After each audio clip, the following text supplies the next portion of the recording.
What's going on, ladies and gents? Welcome back to another solo leveling Arise video, and it's that time, folks. It's that time. Updating tier list for hunters. That's right, we got a brand new hunter, and she's making a big splash and making a very irrelevant element quite relevant yet again. So we're going to go over the tier list, guys, give you guys all the new updates, where people belong, where people are going to be, with all the new changes that are happening, especially with the new WOBL and, of course, the release of Esil. And then, of course, don't forget to click that support button, guys. If you are looking to get some codes, some free codes, if you are a pay-to-win player and you want to support me as well, too, this also helps, obviously. And I am going to be doing a lot of giveaways for my top 10 when it comes down to the end of the season. So please, guys, go click that support button. I'm sending out four codes every single day to every supporter.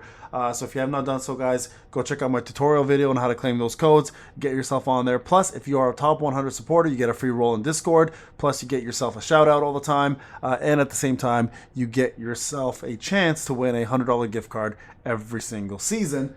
So guys, go and do that. It's an easy way to earn some money and an easy way to support your boy by simply clicking one little support button and getting yourself some crazy codes and a chance to win some gift cards. All right, now with that being said, let's go into the actual tier list. All right, guys. So the last time we did this, we had some things we had to talk about, especially with the Kari and stuff. So there is going to be a couple changes, but let's do the preliminary stuff and get it out of the way. I'm going to go ahead and do the usual here. I'm going to break this down a little bit differently. We'll go SSS, SSS. We'll go A, B, and then you know what? We'll just do C. We don't even need to go. We'll do one more. We always have one more in here. I'll just toss it in as usual. I was going to just stop at C, but you know what? We'll do a D as well. Just kind of the two guys that always kick around here are probably going to maintain. So at this point, it's kind of redundant doing the S rank units, but we're going to go ahead and toss them in anyways, because I know some people either want to do a challenge account or they do want to use them for, you know, because they're brand new and they haven't got units. Although at this point in the game, I think getting SSR units is super easy. So majority of you guys will most likely not be using a lot of these characters that are here. But hey, you know what? In case some of you do want to do it, I don't want to take that away from you, so I will put these guys in here, okay? This is not has changed. This will probably never change, guys. They're never going to release another SR unit, in my opinion, ever again. Right? And I think that we understand the flow now. It's all SSRs. These guys were stepping stones for the bigger picture. They did fantastic at the time that they were released. Now, obviously, we're seeing the use of all SRs kind of diminish to almost nothing outside of maybe one or two SRs. And these are the three really that still kind of shine to make any form of impact. All right. Okay. Now, things are going to change. Things are going to change here. Believe it or not. So I'm no longer going to take, so the reason why I'm going to say this is I'm no longer going to take just individual performance as much into consideration. I'm going to take team performance a little bit more into consideration, because that's technically what we did with Cha, right? When Gun-He came out, he made Cha better, and we kind of placed Cha higher up in the rankings due to Gun-He because of the buffs that he provided or debuffs that he provided. So we kind of have to look at this the same way now, and this is going to change the way certain units performed before. All right, now if you guys go back to the old tier list, Choi used to be right here under A. Now, Dongsu will continue staying under A. Unfortunately, no wind units have been able to help him. He maintains his composure at that level, even though he's a badass in the anime.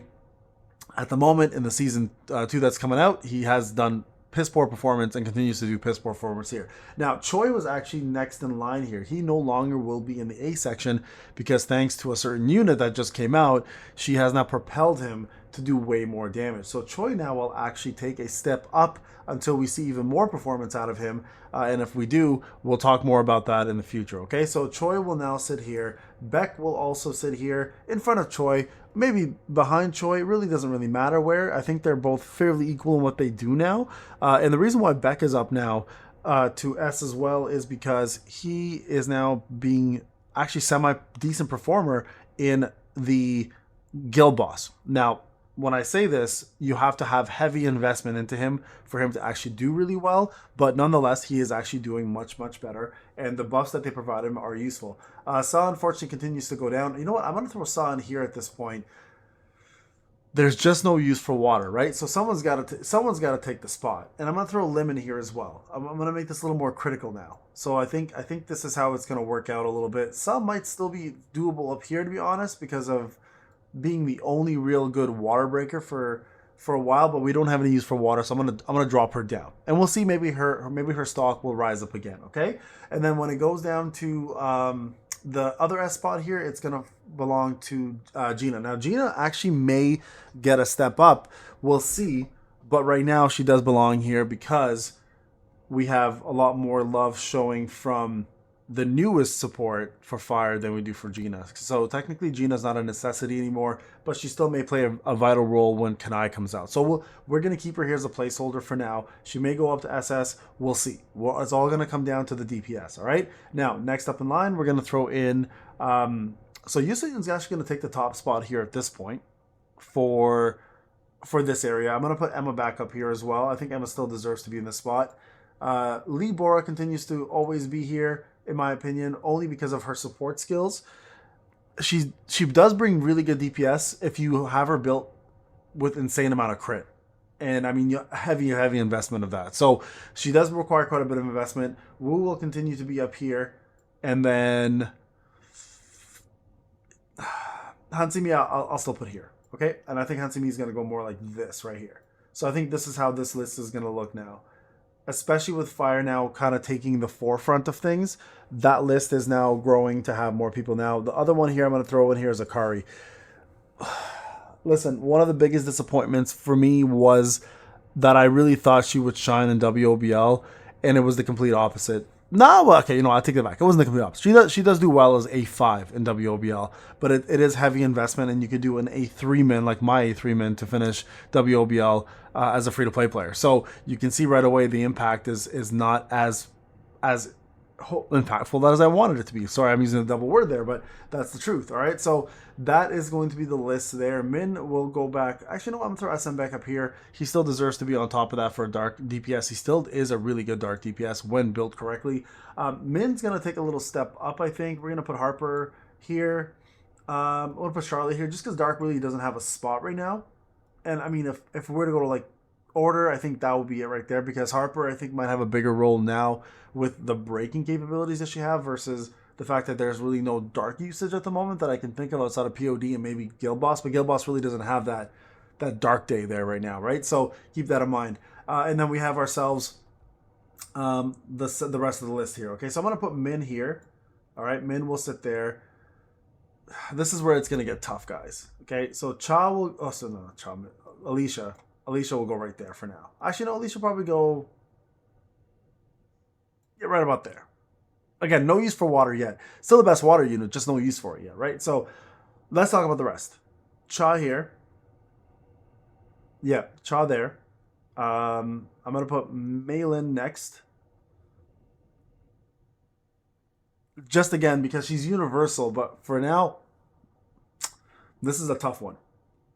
This is where it gets really, really tough, okay? So Esil, I'm going to put here, okay? And the reason why is she actually makes, you know what, maybe here even.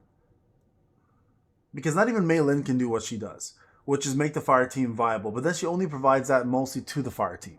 So maybe still not universal, but still somewhat pretty universal. So let's just go like this. Okay, so Esil definitely is top tier unit, guys. Definitely is top tier unit, especially with how viable. Now, a lot of people are going to say, well, you don't need her. And you're right, you don't need her. But she does do what she does do. And that is make the fire team extremely, extremely powerful in comparison to what they used to be, right? So keep that in mind. Gunhee, Mirai. And the only reason why I'm putting... Actually, I'll put this way. And then Thomas.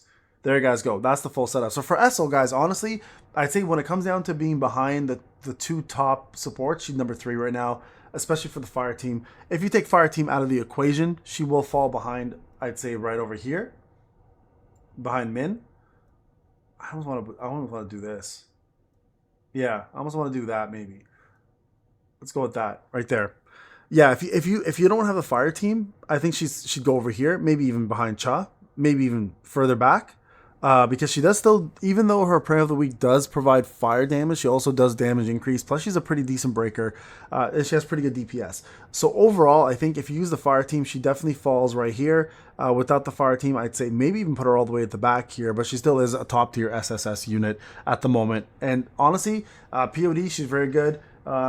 She's very good for, obviously, WOBL, which is what she's built for. The only place I haven't had a chance to really test her is Guild Boss, just because we don't really have fire units outside of Choi in Guild Boss.